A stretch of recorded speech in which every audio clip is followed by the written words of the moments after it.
Dr. Zakir, you said there isn't any mistake in Quran. I see more than 20 mistakes in Arabic grammar, and I will tell you some of them. إن الذين آمنوا والذين هادوا والصابئون. He said in Baqarah and Hajj, إن الذين آمنوا والذين هادوا والصابئين. Which is right? الصابئون or الصابئين? Number one.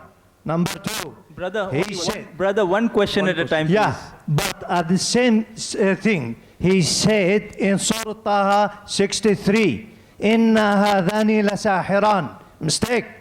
إِنَّ هَذَيْنِ لَسَاحِرَانِ. Can you explain that?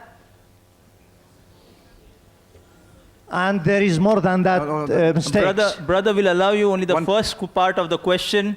The second part will not allow because we have stated to. The brother has asked a very good question. I would like to be more concordant and agreeing. He has mentioned all 20 grammatical points. And the book is referring to Abdul Fadi. Abdul Fadi, correct? Is the Quran infallible? I can see some things. Yeah. Alhamdulillah, my side is good.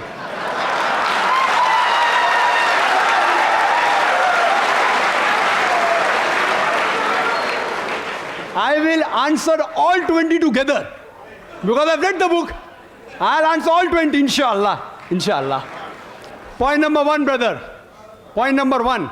Point number one to be noted that all Arabic grammar is taken from the Quran. Quran was the highest Arabic book, a book which has the maximum level of highest literature. All the Arabic grammar has been derived from the Quran. All the Arabic grammar has been derived from the Quran. Is the textbook of grammar, and all the grammar is derived from the Quran. The Quran can never have a mistake. Point number one. Point number two. Point number two. Point number two. It is like, taking a ruler, and the ruler is there, has a measurement, and you're saying the measurement is wrong. It sounds illogical. Point number two.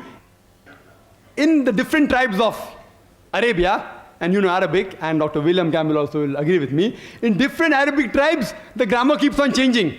In some Arabic tribe, the word is feminine, the same word is even masculine in the other tribes of Arabia. In different tribes, the grammar keeps on changing. Even the gender keeps on changing. So will you check Quran with that faulty grammar? No. And furthermore, the eloquence of Quran is so high. It's so high, it is far superior. And there are various books on the internet. You go 12 grammatical mistake, 21 grammatical mistake, Abdul Fadi 20 grammatical mistake. Do you think the Christian people took out these mistakes? Who took out these mistakes? Do you know who took out? The Muslims.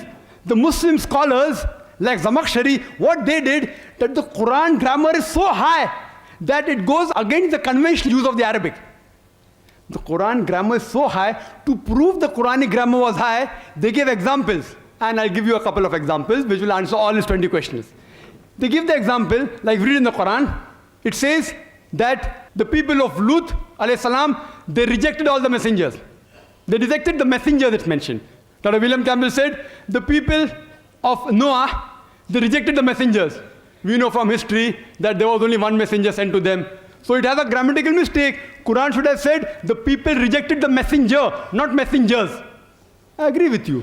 With layman grammar like how you and I know, it may be a mistake. But if you read the book Quran is, why does the Quran refer messengers instead of messenger? You know why? Because we know that the basic message of all the messengers was same, that there is one God, about Tawheed, about Allah subhanahu wa ta'ala. By mentioning the people of Lut alayhi salam, the people of Noah rejected the messenger, it says by rejecting Lut alayhi salam, they are indirectly rejecting all the messengers.